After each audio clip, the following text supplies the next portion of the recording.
பல்லு இல்லைன்னா நம்ம பக்கத்தில் இருக்க நல்ல பல்லு குறைச்சிட்டு பிரிட்ஜ் போடுவாங்க. இந்த பேஷண்ட் அப்படிதாங்க. அவங்களுக்கு 2-3 பல்லு ஃபஸ்ட்டு இல்லாமல் இருந்தது. அப்புறமா ஒன்றொன்னா அவங்கலேருந்து எல்லாம் பல்லு போயிட்டு அங்கங்கே இருக்கிற பல்லுக்கு மொத்தமே சேர்த்து கீழே தாடலையும் மேலே தாடலையும் பிரிட்ஜ் போட்டிருந்தாங்க.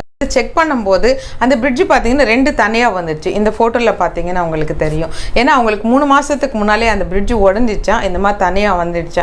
எனக்கு எதுவும் ட்ரீட்மெண்ட் இதோட, ஏன்னா பிரிட்ஜ் தான் லாஸ்ட்டு ட்ரீட்மெண்ட்டு, இதுக்கப்புறமா எந்த ட்ரீட்மெண்ட்டும் இல்லை, வேறு எங்கே போனாலும் எதுவும் இல்லைன்னு தான் சொல்கிறாங்க. அப்படின்னு தான் அவங்க என்ன பண்ணாங்கன்னா, வெளில போகும்போது மட்டும் அந்த பிரிட்ஜை அட்டாச் பண்ணிவிட்டு அப்புறமா வீட்டுக்கு வந்த உடனே கட்டிடுவாங்க.